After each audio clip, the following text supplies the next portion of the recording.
역대하 14장 9절에서 15절까지 말씀 저랑 한 절씩 교독하도록 하겠습니다. 구스 사람 세라가 그들을 치려하여 군사 100만 명과 병거 300대를 거느리고 마레사에 이르매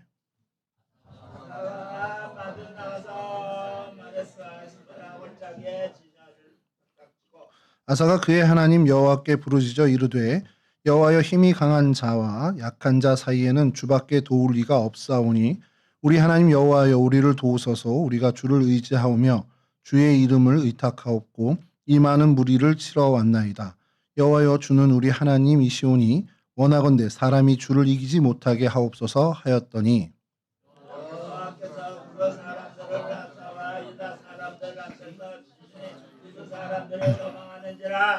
아사와 그와 함께한 백성이 구스 사람들을 추격하여 그랄까지 이르매 이에 구스 사람들이 엎드려지고 살아남은 자가 없었으니 이는 여호와 앞에서와 그의 군대 앞에서 패망하였음이라. 노략한 물건이 매우 많았더라.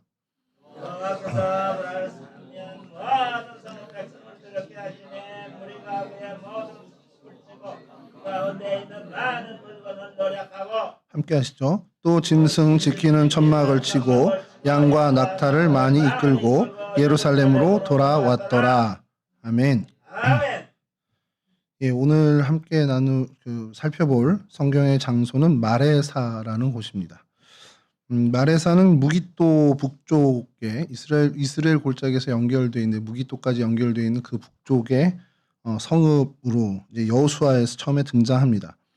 분열 왕국 시대에 남유다 제 첫 번째 왕이었던 르호보암이 이곳을 예루살렘을 지키는 전략적 요충지로 군사 기지로 삼은 그 기록이 있고요.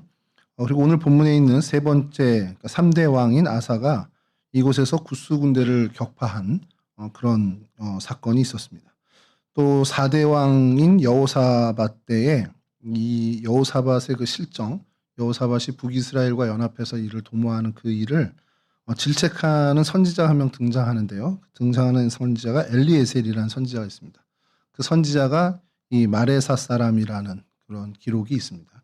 그러니까 이렇게 많이 등장하진 않는 그런 지역이긴 한데 나름대로 또 이게 성서 고고학적으로 굉장히 큰 아웃풋들이 좀 있습니다. 그래서 오늘 좀 여기를 같이 좀 살펴보려고 하는데요. 히브리어로 마레사는 이제 정상, 그러니까 제일 위의 꼭대기, 그러니까 머리가 되는 장소를 의미하는 단어입니다. 그래서 이제 마레사라는 단어가 있고요. 이게 또 약간 파생돼서 소유하다라는 단어로 쓰일 때가 있는데요. 이게 어디서 어원이 이제 출발된 건지는 잘 모릅니다만 어쨌든 정상이나 머리가 되는 장소 이런 의미를 좀 갖고 있다라고 보시면 됩니다. 오늘날 이게 유다 쉐필라 지역인데 이제 예루살렘에서 저 지중해로 가는 그쪽에 약간 구릉지대 같은 이제 쉐필라 지역이 있는데 그곳의 대표적인 이제 도시 중에 하나가 바로 이 마레사입니다. 그러니까 도시라기보다는 그러니까 지금 행정구역은 이제 마레사라고 불리진 않죠. 이게 마레사가 고대 유적지로 이제 마레사 텔 마레사라고 불리는데 오늘날에는 이제 텔 마레사라고 제일 많이 불리기도 하고요. 텔 산나 안나라고 이렇게 불리는 경우가 있습니다. 산나가 이제 평안한 이런 뜻을 갖고 있는 히브리어인데 그 안나는 이제 사람 이름이죠. 산나 안나, 텔 산나 안나라고 이제 불리는 이름이 있는데 그 이제 헬라 시대 때 거의 이제 이곳을 지칭하던 말이 텔 산나 안나였습니다. 이제 좀 이따 저희가 살펴볼 그 발굴된 현장 때문에 그렇게 되는데 여기는 공식적으로는 벳 구브린 지역이라고 합니다. 그래서 지도를 이제 첫 번째 지도를 좀 보여드릴 텐데요. 예, 첫 번째 지도 좀 띄워주시면 이스라엘의 지도는 이제 저희가 좀 익숙하고요. 그래서 저 예루살렘이라고 써 있는 그 지점, 네, 확대 안 하셔도 됩니다.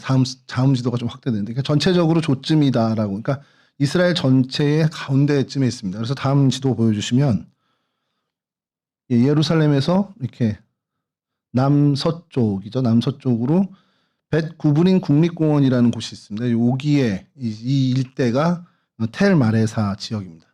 그러니까 지금은 텔 마레사 그러면 정확히 얘기하면 이제 그러니까 남쪽 지역, 이스라엘 남부 지역에 요아부 지역 카운슬이라는 그 저희로 치면 이제 광역시 정도 되는 그런 이제 요아부 지역 카운슬의 벳 쉐미시라는 시, 이 발음이 너무 어려운데요.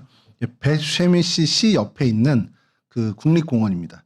그 국립공원 안에 벳 구브린 마레사 국립공원이 정식 명칭인데 그 안에 텔 마레사라는 지역이 있습니다. 그곳이 오늘 저희가 살펴보는 이 마레사라는 곳입니다.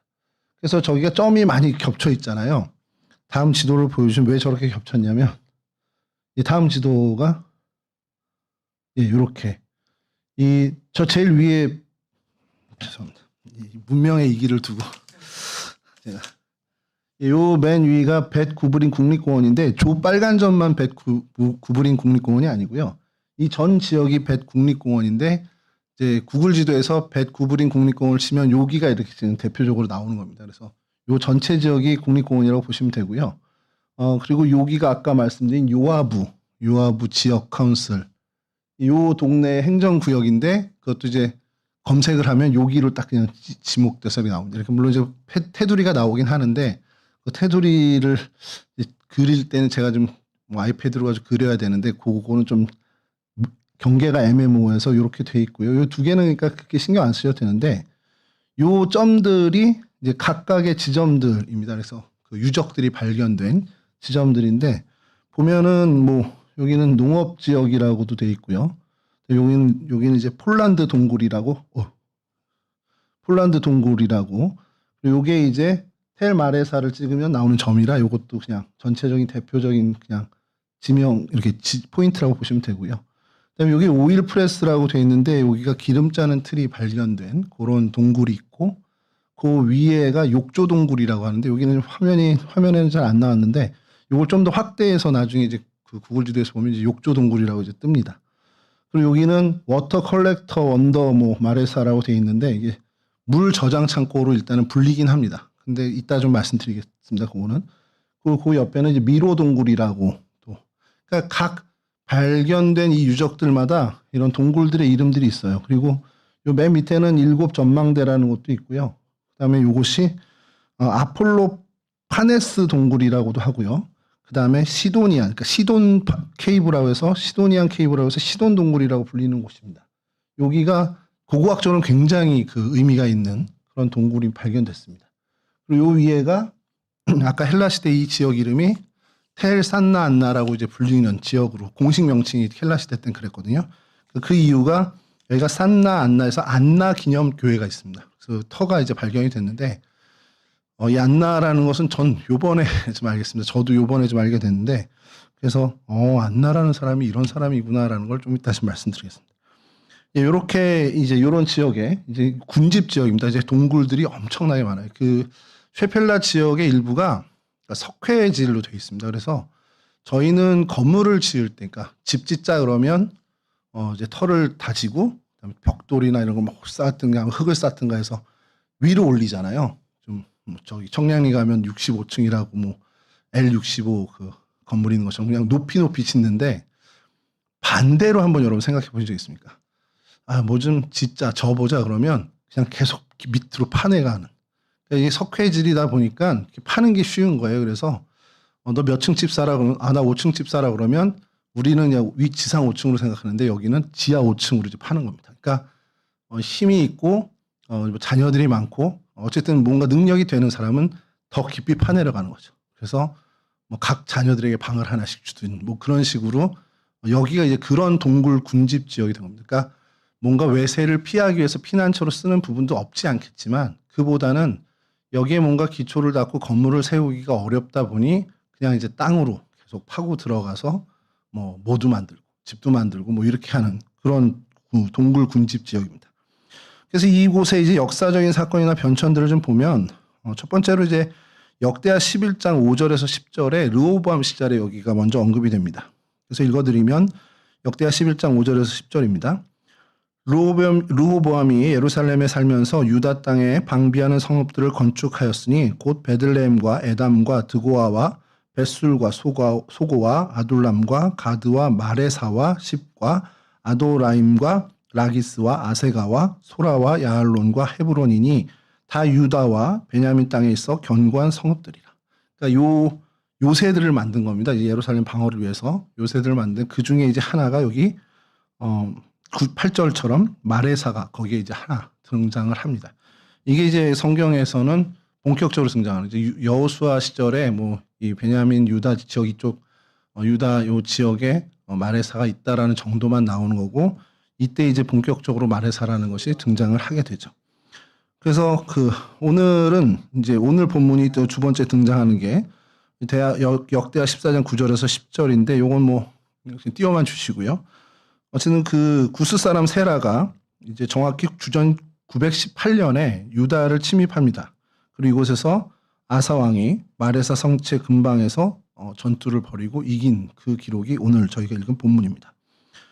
그 다음에 이제 등장하는 것이 아까 말씀드린 여호사밧 왕 때에 선지자 엘리에셀이 등장을 합니다. 그래서 역대하 20장 35절에서 37절 말씀인데요.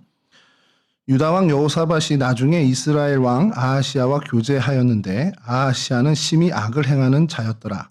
두 왕이 서로 연합하고 배를 만들어 다시스로 보내고자 하여 에시온 게벨에서 배를 만들더니 마레사 사람 도다와후의 아들 엘리에셀이 여호사밧을 향하여 예언하여 이르되 왕이 아하시아와 교제함으로 여호와께서 왕이 지은 것들을 파하시리라 하더니 이에 그 배들이 부서져서 다시스로 가지 못하였더라.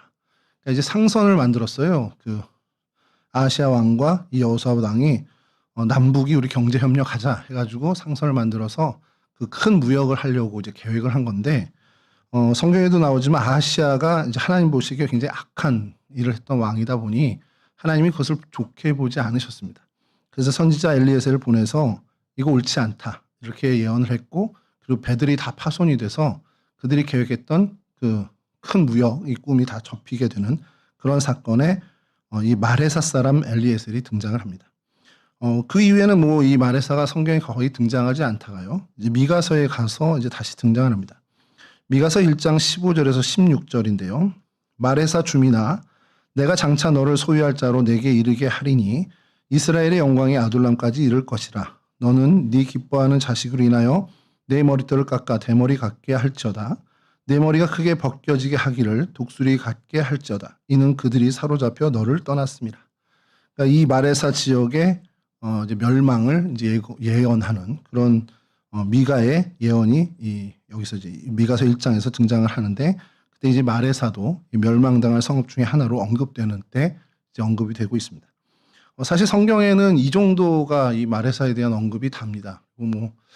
그 이후에 뭐 마레사에 대해서 얘기는 없는데 역사 자료에 좀 이제 등장하는 것들이 바벨론 포로 기간 동안에 에돔 사람들이 이곳을 점령했다는 기록이 나옵니다. 그래서 이곳을 점령을 해서 이곳을 자기들의 수도, 그러니까 수도 중에 하나, 그러니까 여러 이제 수도를 만들어 놓고 이곳을 이제 마레사를 자신들의 수도의 하나로 삼았다라는 그 기록이 이제 있고요. 그다음에 이제 셀루코스 왕족으로 프롤레미오스, 그다음에 셀루코스 계속 이어지는 그 지배 구조 때에 한 150년 기간을 이 에돔 사람들이 계속 이곳을 장악하게 됩니다. 그리고 이곳에서 에돔 사람들이 많이 했던 것들이 하나가 노예 교역을 이 마레사에서 많이 행했다라는 것이 이제 역사 자료에 나오는 기록이고요. 그리고 오늘 이제 아까 좀 마지막에 살펴보겠지만 이 고고학적으로 굉장히 의미 있는 동굴이 하나 발견이 되는데 아폴로 파네스라는 사람이 이제 시돈 사람이었던 걸로 보여요. 그래서 그 사람이 이곳에 굉장히 큰 거상이었던 것들. 그래서 이곳이 어떤 그 군사적인 도시뿐만 아니라 당시 그 헬라 시대, 그 이후 시대에 굉장히 이곳이 무역적으로도 굉장히 그 거래가 발발. 그러니까 모든 어떤 대도시처럼 모든 것이 활발했던 그런 곳임을 이제 좀 고고학적으로 좀 살펴보게 됩니다. 그리고 마카비 시대에 와서는 이 마레사가 좀 중요한 위치로 이제 등장을 하게 되는데요. 그러니까 마카비 시대의 어떤 전투나 전쟁 때에 이곳이 이제 그 숨는 피난처의 어떤 역할들, 그러니까 동굴이 많다 보니까 아마 그렇게 된 것 같은데 그런 역할을 했던 것이 있습니다. 그리고 이제 63년 주후 63년에 폼페이우스가 이 마레사를 공식적으로 에돔 사람들에게 넘겨주는 기록이 이제 등장을 하고요. 또 시리아 지방의 로마 총독이 마레사를 재건했다라는 이런 기록들도 이제 간간히 등장합니다. 그러니까 성경에는 등장하지 않지만 이곳이 이제 역사적으로는 굉장히 많이 등장하는 그 유대사에는 많이 이제 등장하는 그런 무시 못하는 지역이라는 것을 저희가 좀 알게 되죠. 이곳을 이제 발굴하는 이제 고고학들이 1900년에서 1902년까지 약 3년 동안 이제 이것이 시작이 됩니다. 그 고고학 발굴이 시작이 되는데 그때는 이제 영국의 블리스라는 사람이 초기에 이제 유대 시절에 유적들을 좀 발견하는 성과를 거둡니다. 근데 뭐 아시다시피 이 지역이 고고학을 이렇게 좀 진득하게 할 수 있는 그런 지역이 아니다 보니까 이게 1902년 이후에 이제 중단이 됩니다. 그리고 정말 오랫동안 중단이 되고 이제 내팽겨쳐지게 됐었죠. 그러다 1989년에 이스라엘 고고학청이라고 있어요. 저희 나라 이제 문화재청처럼 이스라엘의 고고학청이 있는데 그 고고학청과 텔아비브 인근에 있는 바르일란 대학이라는 그 대학이 이제 같이 협력을 해서 이곳을 1989년부터 발굴을 시작합니다. 근데 이게 뭐 자본이 많고 이제 넉넉하지 않다 보니까 아주 이제 돈이 모여지는 대로 조금씩 이제 발굴을 하기 시작한 겁니다. 그래서 지금까지도 발견을 하고 있어요. 지금까지도 그 작업을 계속 하고 있습니다. 그래서 한 1000여 개 이상의 동굴을 발견을 하게 됩니다. 그게 이제 2014년에 유네스코 세계유산으로 이제 등재가 되는 그런 이제 성과를 얻게 되죠. 그래서 보면 그 다음 사진을 좀 보여주시면 이게 텔마레사의 사진인데 그러니까 북쪽에서 이제 이 텔마레사 언덕을 이제 바라본 그런 사진이고요. 뭐 별거 없죠. 그냥 보통 언덕 같습니다. 두 번째가 이제 조금 이제 그 비껴서 북서쪽에서 이쪽을 이제 북서쪽에서 올라가서 이제 밑을 이제 바라본 사진입니다. 그래서 여기 이제 그 유적들이 조금씩 드러난 거죠. 그러니까 이게 원래는 지하에 있던 겁니다. 지하에 있던 것이 이제 뭐 풍화작용이나 어떤 여러 요소들로 인해서 이제 땅 위로 이제 보여지게 된 거죠. 그래서 그냥 파내기만 한 게 아니라 그 파내고 그 벽들을 돌이나 이런 걸로 이렇게 보완을 하는 그런 모습들도 좀 보게 됩니다. 다음 사진을 보여주시면 이게 이곳의 이제 메인 안내판입니다. 이게 뭐 해석하기는 좀 어렵지만 헬라어도 있고 이렇게 그러니까 히브리어도 있고 있는데요.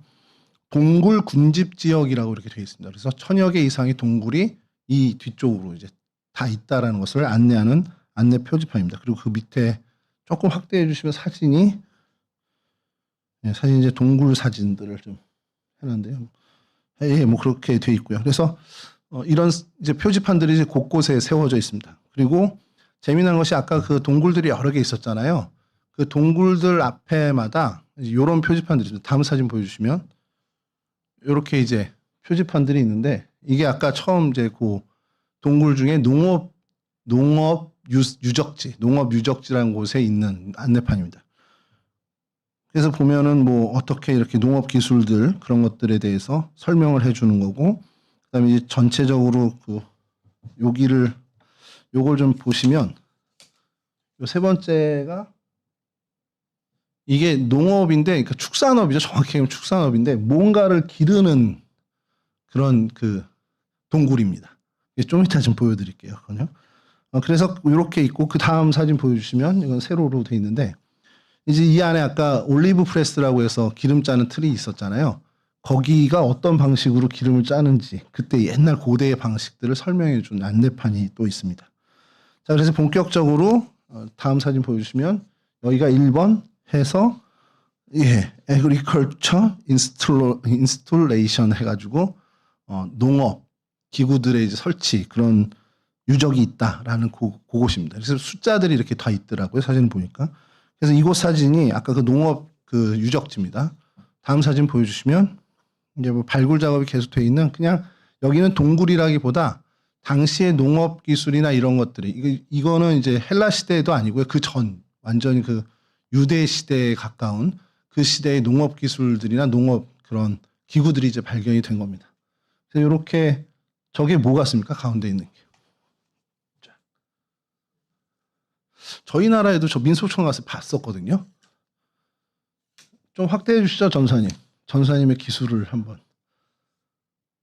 예, 요 가운데 저 텐트 안에 있네요. 뭐처럼 보이세요? 예? 예, 이렇게 사람이든 말이든 해가지고 돌려서 이제 곡식을 빻는 그런 틀입니다. 그러니까 이게 올리브를 하면 올리브 기름을 짜는 틀이 되는 거고, 다른 곡식을 넣으면 이제 곡식을 이제 타작하는 그런 것들이 되는 거죠. 이런 것들이 곳곳에 이제 등장을 합니다. 그래서 다른 각도에서 찍은 건데요. 다음 사진 보여주시면 좀 가까이. 되게 근데 작죠. 저희 생각한 거죠. 그러니까 이건 아마 사람이 했던 것 같아요. 사람이 이렇게 돌려가면서 했던 것 같고요. 다음 사진 보여주시면 여기가 하나하나 이제 설명을 해주는 겁니다. 발견된 지역에 이제 타작마당이 되겠죠. 그렇죠. 드레싱 플로어니까 이제 타작마당이 될 거고, 그 다음에 어떻게 이제 그 그림으로 이제 설명을 해줍니다. 그리고 저는 이제 요 세 번째 게, 이게 진짜 어려운데요. 세 번째 게 윈노잉 포크라고 하니까 뭐 이제 타작하는 포크인데, 요렇게 생긴 게 농기가 제가 시골에서 안 커서 저걸 뭐라 그러는지 모르겠어요. 갈퀴처럼 생긴 거를. 나중에 아시는 분 있으면 저 좀 알려주십시오. 요 농기구들이 발견이 돼서 여기가 이제 뭐 그런 이제 농기구들 농업 지역이었다라는 것을 설명해 주고요. 맨 끝에가 이제 타작보드라고 되어 있습니다. 그래서 타작보드라고 되어 있어서 여기서 이제 곡식들을 이제 뭐 처리하는 그런 것들이 이렇게 돼 있다라는 것을 이제 유적들을 보면 잘 모르니까 이제 설명해 주느라고 간판, 표지판들, 안내판들이 이렇게 세워져 있습니다. 그 다음 사진이 이제 본격적으로 동굴에 대한 사진들을 좀 모아봤는데요. 여러분 딱 보면 뭐 같습니까, 이게? 제가 부대에 있을 때, 저희 막사 위에 이렇게 탱크가 있어요. 이렇게 포 쏘는 탱크 말고 큰 이제 물 탱크가 있는데, 거길 들어갔다가 큰일 날 뻔을 한 적이 있거든요. 예, 근데 이제 저희 뭐 동네에 있는 플라스틱 통으로 된 물탱크가 아니고 이제 말 그대로 조적을 해서 쌓은 물통입니다. 근데 그 안에 저희 이제 군 선임들의 지혜겠죠. 계단이 있어요. 그래서 그 안에 빠져도 허우적허우적 되겠죠. 저보다 훨씬 높으니까 물에 빠졌어도 벽 쪽으로 가서 그 계단을 밟고 올라오면 올라올 수가 있습니다. 여기가 수조입니다. 수조. 이게 수조 동굴에서 물 저장 동굴입니다. 그래서 물이 이제 부족하다 보니까 물을 채워놓고 혹은 이렇게 비슷한 것들이 있는데 이제 물을 채우는 동굴도 있지만 곡식을 채우는 동굴도 있고요. 그리고 또 기름 짠 그 항아리들을 보관하는 그런 동굴들도 있습니다. 그래서 여기는 물 저장 동굴이라고 돼 있어요. 그래서 워터 컬렉터 언더 뭐 마레사라는 그 동굴에서 발견된 사진입니다. 그래서 뭐 집수 시설일로 이제 보통을 알고 있는데 비슷한 여러 개가 그 동굴 안에서 발견이 되는데 물 저장일 수도 있고 또 곡식이나 기름을 저장하는 걸 수도 있고 혹은 피난처로도 쓰였을 수도 있다라는 이제 추정을 합니다. 그리고 아주 극히 드문 예지만 무덤으로도 썼을 수도 있겠다. 이제 이런 주장들도 있습니다. 다음 이제 사진은 이게 아까 저희 지도에서 봤던 미로 동굴이 있었잖아요. 메이즈 케이브라고 했던 그 동굴의 사진입니다. 그래서 이것도 뭐 똑같은 기능이에요. 기능은 다 비슷한데 여기는 너무 복잡해 해서 그냥 이름을 붙인 게 미로 동굴이라고 붙인 겁니다. 여기 뭐 특별한 그런 건 없고요. 그다음에 아까 그 욕조 동굴이라는 것 바로 밑에 이게 사진을 계속 반복해야 되는데 그게 이제 그 오일 프레스라는 동굴이 있었어요. 오일 프레스 케이브라고 있었는데 요 다음 사진 보여주시면 거기서 발견된 그 동굴 안에 그 지하 아래에 있는 겁니다. 이게 기름 짜는 틀인데 요거는 이제 밑에다 돌을 달아놓고 이제 돌의 무게로 이렇게 할 수 있게 저쪽에서 이 기름을 짜는 거고요. 근데 그거에 앞서서 다음 사진 보여주시면 요 모양이 또 그 앞에 발견되는데 요건 이제 좀 고기보다 방금 본 사진에서 좀 떨어져 있는 곳이고 방금 본 사진 바로 앞에 다음 사진 보여주시면 똑같이 이렇게 있습니다. 저쪽이 아까 그 봤던 돌 무게로 했던. 그러니까 이렇게 해서 올리브를 해놓고서는 기름을 짜서 옆에 틀로 옮겨서 여기서 으개고 저기서 이제 짜고 이렇게 하는 그런 오일 프레스 동굴을 이렇게 발견을 하게 됩니다. 그럼 지금은 이제 사람이 들어가서 볼 수 있고 하게끔 이제 고고학적으로 이렇게 안전 관리를 하는 거고 처음에 이제 발굴팀들이 들어갔을 때는 이게 뭐 엉망진창이었겠죠. 그래서 그걸 이제 보완하고 볼 수 있게 해놓은 그런 모습이고요. 다음이 이제 요 오일 프레스 위에 있던 욕조 동굴이라는 곳인데, 그러니까 이제 욕조 동굴이니까 여기가 목욕탕이었어 이렇게 생각하지 마시고요. 그런 욕조 모양들이 많이 발견돼서 그냥 이름을 욕조 동굴이라고 붙인 거고 여기도 그 기능은 다 비슷합니다. 그러니까 그러니까 저장고로 쓰였던 그런 것들도 있고 다만 이제 주거로는 좀 쓰이기는 어려웠던 것으로 해서 이제 요 고고학자들의 의견이 모아지고 있는데 그 이유는 이제 좀 이따 보여드리겠습니다. 이 주거용으로는 안 썼을 거니까 거의 이제 창고 위주로 그 기능을 썼을 것이라고 이제 보고 있습니다. 그래서 여기 욕조 모양의 여러 모습들이 있어서 욕조 동굴이라고 불리는. 그러니까 동굴이 제가 이제 그 어렸을 때 다녔던 교회가 탄광을 사가지고 기도원을 만들었어요. 그래서 그 기도원에 가면 동굴들이 있습니다. 이제 탄광이죠. 그래서 동굴이 그냥 산 위에 올라가서 이렇게 평지를 들어가서 이렇게 크게 입구가 있으면 들어가면 이제 그냥 계속 들어가면 동굴이었거든요. 근데 이제 제가 제주도를 처음 놀러 갔다가 무슨 동굴이 있다 그래서 갔는데 그건 또 지하로 가더라고요. 대신에 지하로 갔다가 거기서부터 이제 또 평지로 걸어서 동굴이 저는 그런 줄만 알았거든요. 근데 이제 그 강원도에 그 무슨 보구마 뭐 그런 걸로 인해서 권사님들을 모시고 강원도를 갔는데 거기에 그 태양의 후예라는 드라마를 찍은 촬영지가 있어요. 거기 갔더니 무슨 동굴 탐험을 하라고 해서 헬멧을 하나씩 줘가지고 들어갔는데 그 동굴에서 제가 좀 문화적 충격을 받았습니다. 동굴이 계속 계단 아래로 내려가는 거예요. 옆으로는 안 가고 계속 계단 아래로 가서 야 이러다가 지구 중심으로 가는 거 아닌가 싶을 정도로. 근데 이곳이 그런 류입니다. 그러니까 동굴이 가서 내려가서 걸어가는 게 아니라 계속 밑으로. 그러니까 우리 집안에 좀 재력이 있어, 우리 집안에 노동력이 좀 있어 그러면 계속 깊이 파는 겁니다. 그렇게 한 1000여 개의 동굴들이 있는 거죠. 그래서 이 석회암으로 만든 거다 보니까 아마 그 도구들만 좀 있으면 어느 정도 이렇게 할 수 있었던, 그래서 이런 동굴들이 많이 있지 않았나라는 것이 이제 역사학자들의 그 추정이고요. 아까 제가 그 여러 농업 기술들 중에 축산업 비슷하다라고 한 그 동굴 있잖아요. 그게 콜룸바리움 동굴이라는 건데요. 다음 사진 보여주시면 요 중간에 사진을 보십시오. 뭔가 사람이 있고요. 여기 동굴 아닙니다. 동굴 안에 뭔가 딱 장식장처럼 착 돼 있잖아요.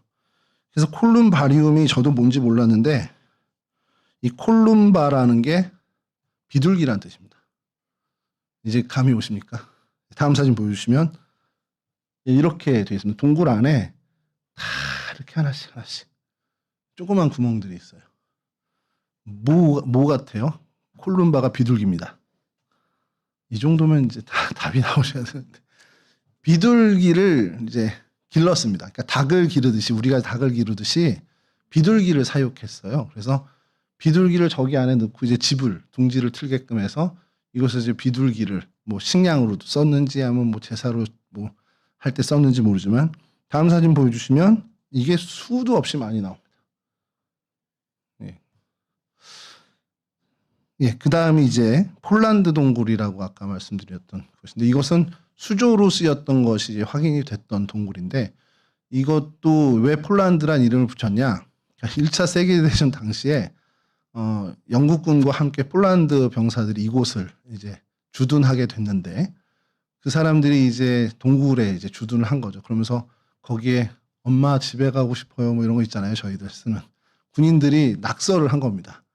폴란드 말로. 그래서 나중에 이제 그게 발견이 되면서 폴란드 군인들이 쓴 것이 확인이 되다 보니까 그냥 폴란드 동굴, 폴리시 케이브라고 그냥 이름을 붙인 겁니다. 그러니까 폴란드 사람들이 뭐 건설해서 이게 아니라 이름을 붙인 건 그렇게 다 붙이게 됐다라는 걸로 알고, 요거는 그냥 물 저장고였던 것으로 이제 확인이 된 동굴입니다. 그리고 이것이 아까 말씀드린 것처럼 여러 용도로 사용됐지만 그 주거지로는 아닌 것 같다라고 한 것이 뭐냐면 주거 동굴이 따로 발견이 돼요. 그래서 다음 사진 보여주시면 이게 주거 동굴입니다. 그러니까 주거 동굴은 깊이 들어가 있지 않았어요. 그래서 그냥 바로 이제 파고 나서 바로 그 초입에 있다 보니까 이게 원래 지하에 있었던 것들이 이제 다 드러나게 된 겁니다. 지상으로 드러나게 돼서 뭐 방도 있고요, 뭐 침실, 뭐 주방 다 이렇게 나눠진. 다음 사진 보여주시면 이렇게 아예 격벽이 다 돼 있는 그런 식으로까지 구조를. 그러니까 이게 굉장한, 저는 이제 보면서 제가 건축 전문가는 아니지만 야 지하를 이렇게 해서 파가지고 딱 뭐를 지탱하게 하고 딱 벽을 세우고 대단하다라는 생각이 이제 드는 겁니다. 그래서 주거 동굴로 이렇게 돼 있고, 그 다음은 요거는 이제 이 지역을 가면 관광객들이 꼭 찍는 사진이라고 그래서 제가 2장을 갖고 왔는데요. 한번 보여주시죠. 네, 엄청나게 크죠. 뭘 것 같습니까? 여기는 아까처럼 물 저장고도 아니고. 이거는 그 동굴군에 들어가긴 했지만 그 헬라 시대나 유대 시대의 동굴은 아니고요. 채석장입니다. 네, 채석장인데 어마어마하게 규모가 커서 그 다음 사진 보여주시면 이렇게 여긴 한번 좀 가보고 싶다는 생각이 좀 들더라고요. 이런 모양을 갖고 있고 이제 아까 말씀드린 헬라 시대 때 이 지역을 텔 산나 산다나 산나 안나, 그러니까 산나 안나나 텔 산다 안나로 이제 불렀는데 그 이유가 이것 때문에 그렇습니다. 다음 사진 보여주시면 이게 교회예요. 비잔틴 시대의 교회입니다. 이게 성 안나 기념교회입니다. 성 안나 기념교회인데 이거 좀 멀리서 찍은 사진 보여주시면 터만 남은 거죠, 사실. 요 터만 남았는데 그리고 요게 한 장 더 보고 말씀을 좀 드리겠습니다. 한 장 다음 보여주시면 이제 이거를 복원을 한 거예요. 십자군들이 여기 가서 이 안나 교회를 보고는 비잔틴 시대에 여기 그럼 우리가 다시 재건을 하자 해서 요새를 하나 짓습니다. 이게 십자군 요새입니다, 이거는. 그래서 그 안나 교회 옆으로 이렇게 짓게 됐는데 이 안나 교회가 중요한 거죠. 왜 이 안나라는 이름을 붙였냐? 저는 죄송합니다. 참 부끄러운 얘기인데 이번에 알았습니다. 여러분 예수의 어머니 마리아, 성모 마리아라고 우리가 흔히 아는 성모 마리아의 어머니가 누군지 혹시 아세요? 성경에는 안 나옵니다. 성경에 안 나오고요. 어디에 나오냐? 야고보 원복음이라는 외경이 있어요. 저도 들어만 봤지 읽어본 적은 없는데 제가 신학생 때 열심히 공부를 했으면 그 외경 시간에 이 야고보 원복음이나 모세 승천기 이런 걸 좀 봐서 뭐 도마복음서 열심히 봤으면 알아챘을 텐데 그냥 그런 게 있구나 시험에 안 나오니까 하고서 그냥 간과하고 넘어갔더니 거기에 마리아 부모가 요하킴 안나라고 이제 등장합니다. 그러니까 야고보 원복음이니까 주의 형제 야고보의 원복음이었고 그러니까 자기 어머니 외할아버지 외할머니 이름은 정확히 썼지 않겠냐. 그래서 카톨릭과 동방교회, 그러니까 정교회에서는 이 성 안나를 그러니까 성인으로 추대를 합니다. 그래서 마리아의 어머니라고, 그러니까 예수님의 육신의 외할머니가 되는 거예요. 외할머니면은 굉장히 가깝지 않습니까? 저는 이제 외할머니가 제가 아주 어릴 때 돌아가셔가지고 별로 그건 없는데 저희 애들을 보면 친할머니보다 외할머니랑 친하더라고요. 그래서 저희 어머니가 좀 들으시면 섭섭하겠지만 친아들이 낳은 애들은 소용이 없다. 뭐 이런 딸이 낳은 애들이 중요하다. 뭐 이런 얘기들을 어르신들은 한다고 그러더라고요. 어쨌든 그만큼 이제 가까운 관계입니다. 그래서 그 캐톨릭은 매년 7월 26일을 이 성 안나 기념일로 그러니까 얼마 전이죠. 지난 토요일이 7월 26일인데 그렇게 지킵니다. 그래서 이 안나가 이곳 태생이다라고 이제 보는 거예요. 그러니까 근거는 없습니다, 여러분. 늘 얘기하지만 이 성서 고고학에 확정된 근거는 거의 없습니다. 그냥 추정을 하는 거고 이곳이 마리아의 어머니 안나의 지역이다라고 이제 여겨서 이곳에 비잔틴 시대에 성 안나 기념교회를 세운 거죠. 그것이 이제 폐허가 됐고 십자군이 다시 이곳을 회복했을 때 다시 그것을 기념하기 위해서 복원을 했다라는 그러다 보니까 헬라 시대의 이 지역이 지금은 텔 마레사지만 그때 당시에는 텔 산나 안나라고 불리는 그게 공식 명칭이었다라는 겁니다. 그만큼 이곳이 교회사 안에서는 굉장히 중요한 어떻게 보면 좀 비중이 있는 역할을 하는 동네였다라고 정도로 여러분 생각해 주시면 됩니다. 다음 사진 보여주시면 이제 요거는 성경과는 좀 다른 얘기인데 이곳이 아폴로파네스 케이브라고 해서 아폴로파네스 동굴이라고도 불리고요. 그 다음에 시도니안 케이브라고 해서 시돈 동굴이라고도 불립니다. 그러니까 이름이 두 개가 있는 동굴이에요. 근데 여기는 정확히 동굴이라기보다는 무덤입니다. 그래서 역사학자들이 성서 고고학자들이 많은 이제 관심을 가서 연구를 했는데 이 아폴로파네스라는 사람 그 일가족의 무덤입니다. 가족 무덤인데 이 사람이 시돈 사람이었던 것으로 추정을 하는 겁니다. 시돈의 굉장히 큰 부자였던 사람이 이곳에 자기 집안 무덤을 만든 거예요. 그리고 그 안에 그 격실로 해가지고 시신을 보관하는 여러 납골이죠. 지금으로 치면 그런 어떤 방들을 만들어놨고 실제로 그 방마다 몇 개의 방은 그 묻힌 사람의 이름이 이렇게 기록되어 있는 그런 동굴입니다. 이게 왜 중요하냐면 이곳에 이제 벽화라든지 이런 어떤 모든 문양이나 이런 것들이 헬레니즘 그 문화와 이쪽 페니키아 문화가 이제 합쳐진 그런 문화의 산물들이 여기에 아주 절정이 나오는 겁니다. 그러니까 예전에 저희들 알지만 인도의 문화하고 저희 세계사 시간에 배운 인도의 문화와 헬라 이제 알렉산더의 문화가 부딪혀서 간다라 문화가 뭐 해서 뭐 달라진 어떤 그런 것들 하는 것처럼 이 페니키아 문화하고 헬레니즘 문화가 합쳐져서 이스라엘 남부 지방이 어떤 혼합 문화가 있었는지를 굉장히 중요하게 역사적인 자료로 살필 수 있는 그런 유적지가 됐다라는 거예요.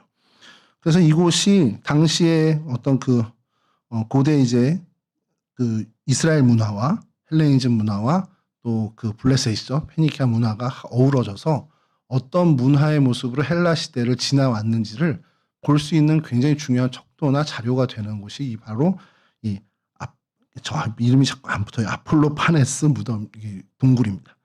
그래서 이곳이 굉장히 학술적인 가치가 인정이 돼서 많은 그런 어떤 그 증명이 되는 그때 당시에 이제 문화들을 증명해내는 그런 어떤 근거 자료로 사용이 되는 굉장히 이제 성서 고고학에서는 주의 깊게 보는 동굴이죠.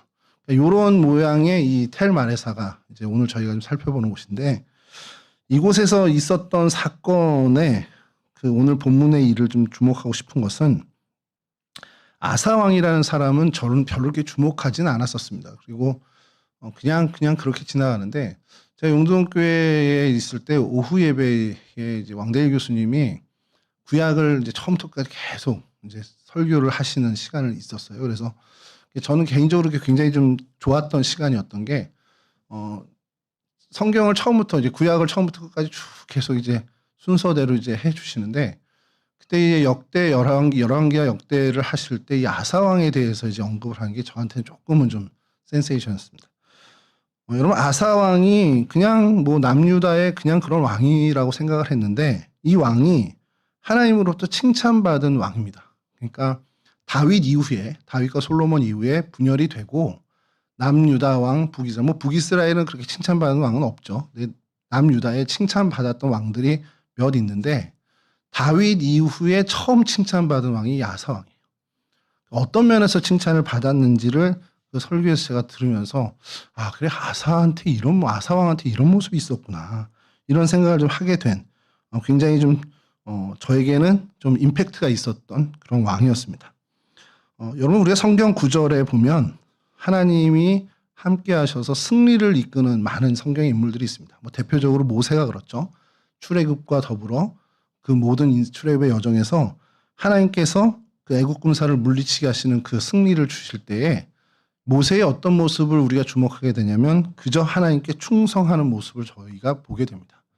바로 이어서 여호수아도 동일한 모습으로 하나님 앞에 충성을 다하죠. 그렇게 했을 때 하나님께서 여호수아를 통해서 여리고성뿐만 아니라 그 가나안의 모든 성을 점령하며 승리를 이끌게 하나님이 그를 승리의 도구로 삼아 주셨습니다. 뭐 다윗 마찬가지죠. 뭐 그 인생의 실수도 분명히 있었지만 그의 평생에 하나님께 충성한 사람이었습니다. 그래서 하나님께서 그를 적들로부터 늘 지켜주셨고 평소에 하나님께 충성하는 그러한 모습을 통해서 하나님께서 늘 그를 건져내어 주시고 매사에 승리케 하는 인생을 살게 해주셨죠. 이런 면에서 아사가 하나님께 칭찬받은 사람이라는 겁니다. 구스 사람들이 쳐들어왔을 때 아사가 하나님께 이렇게 얘기합니다. 오늘 11절 말씀인데요. 좀 띄워주시면 아사가 그의 하나님 여호와께 부르짖어 이르되 여호와여 힘이 강한 자와 약한 자 사이에는 주밖에 도와줄 리가 없사오니 우리 하나님 여호와여 우리를 도우소서. 우리가 주를 의지하며 주의 이름을 의탁하옵고 이 많은 무리를 치러 왔나이다. 여기까지 보면 내가 온 것이지만 이거 하나님의 싸움을 대신하러 온 겁니다. 그러니까 우리가 주님의 이름을 의지해서 여기까지 왔습니다. 그러면서 여호와여 주는 우리 하나님이시오니 원하건대 사람이 주를 이기지 못하게 하옵소서.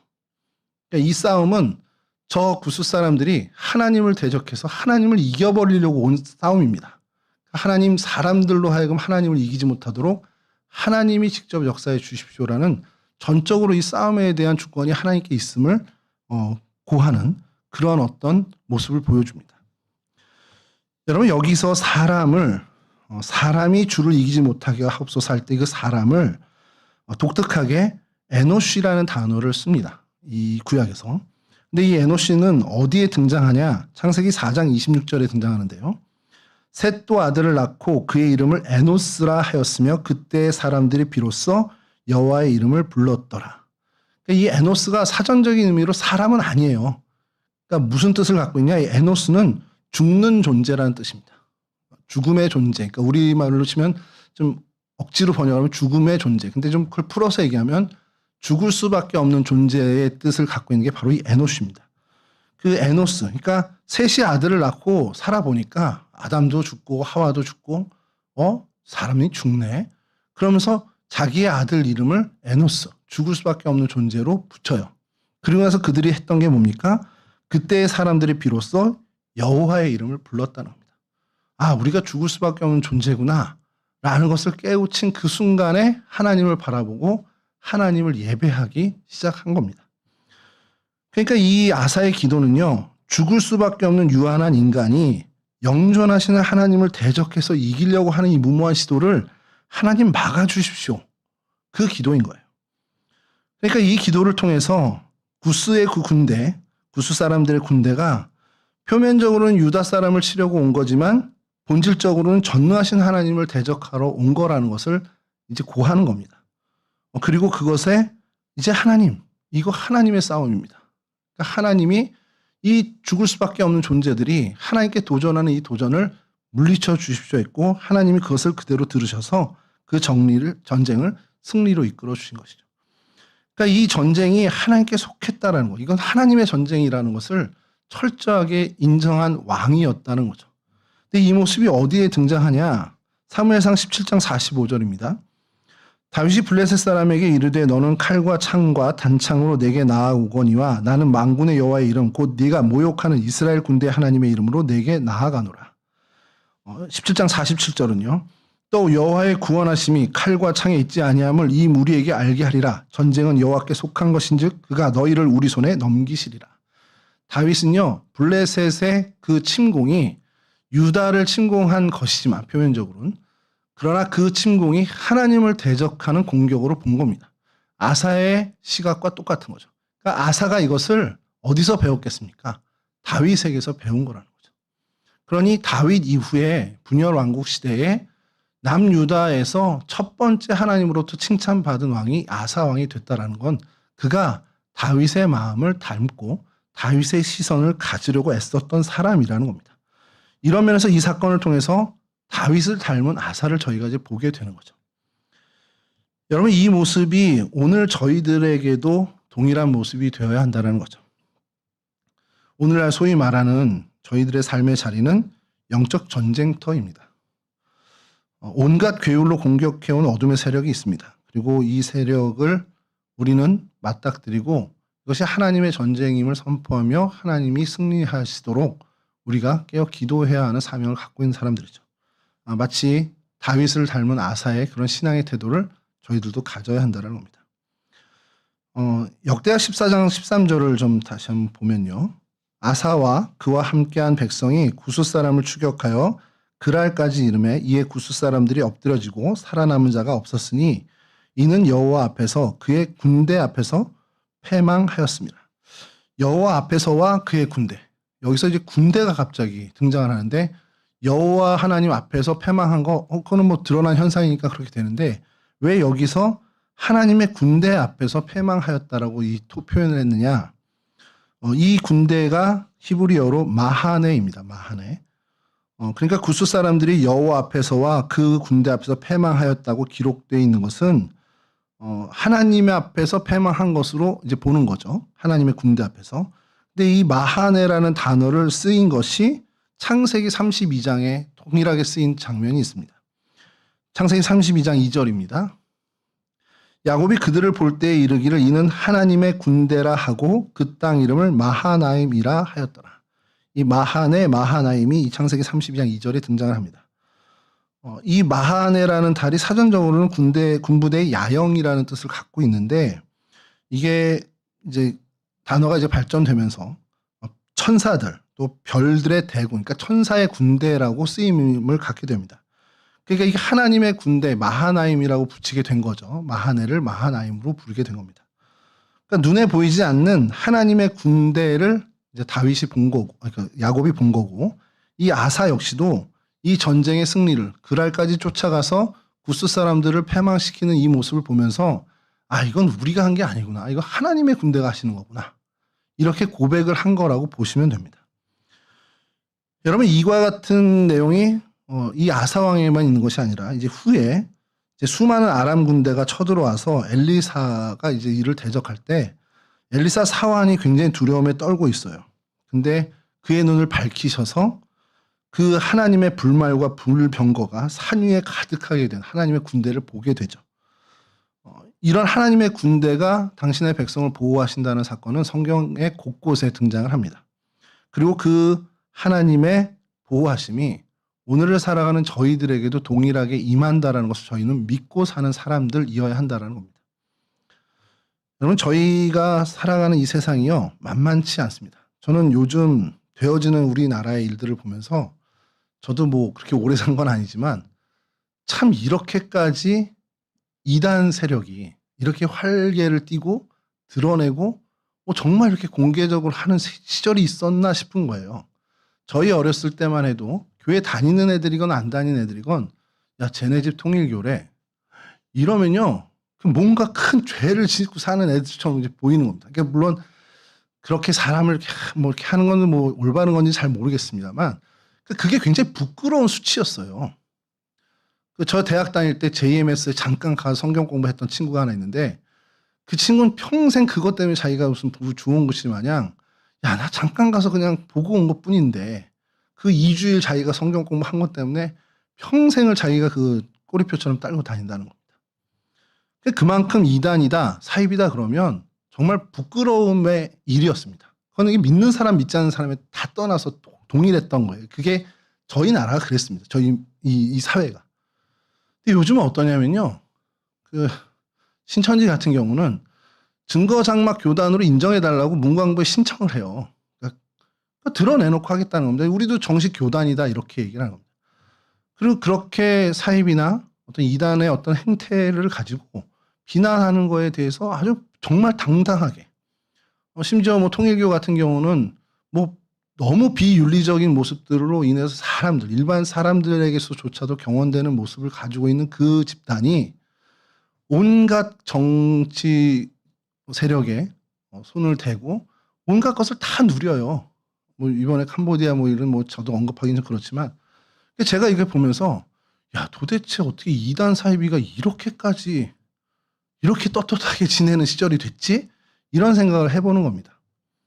그래서 제가 뭐 전에 한번 장로님께도 말씀드렸지만 성경 지명 요 시리즈를 좀 빨리 끝내면 뭘 해볼까 하다가 뭐 짧은 기간이지만 이단에 대해서 한번 좀 심도 있게 한번 해보는 시간을 가지면 어떨까 이런 생각을 해본 것이 너무 만연돼 있고 너무 당당하고 너무 이게 정말 곳곳에 안 닿아 있는 곳이 없다는 겁니다. 심지어 우리 지금 계속해서 밝혀지고 있지만 전 정권의 그 핵심 인사들에게까지 그렇게 모든 줄이 다 있다라는 게 어떻게 이렇게까지 활발하게 왕성해질 수 있을까라는 생각을 하는 거죠.